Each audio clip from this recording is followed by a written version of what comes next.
Hello વિદ્યાર્થી મિત્રો, સ્વાગત છે ધોરણ 10ના ચેપ્ટર 9ના 9મા દાખલામાં.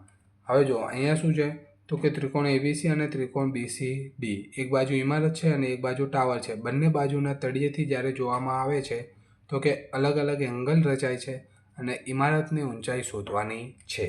તો જુઓ, ત્રિકોણ એબીસી શું છે તો એ, બી અને સી, જેમાં ઇમારત છે, અને ત્રિકોણ બીસીડીમાં શું છે તો કે સીડી એ ટાવર છે, એટલે એમાં ટાવરની ઊંચાઈ આપેલી છે. બરાબર, તો આપણે શું કરીશું તો કે પહેલાં ટાવરની ઊંચાઈથી આપણે શું કરીશું, બંને વચ્ચેનું ડિસ્ટન્સ શોધી લઈશું. બરાબર, ત્રિકોણ બીસીડીમાં tan બી બરાબર શું લખાય તો કે બીસી અપોન સીબી. બરાબર, હવે tan 60 એટલે શું થાય √3, 50/CB. સીબી બરાબર શું લખાય 50/√3.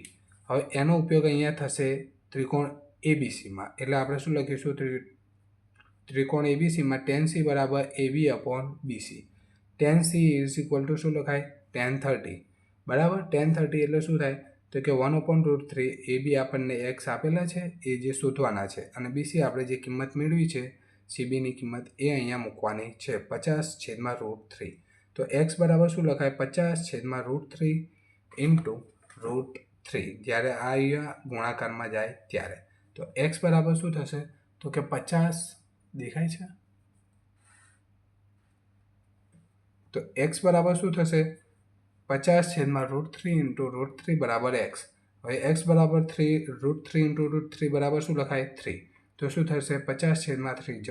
જવાબ તમે આ લખો તો બી સાચો છે, અને જો એનું વધુ વિસ્તૃત માહિતી આપો તો બી આ જવાબ સાચો છે કે 16.2/3. આ એનો જવાબ બંને સાચા છે.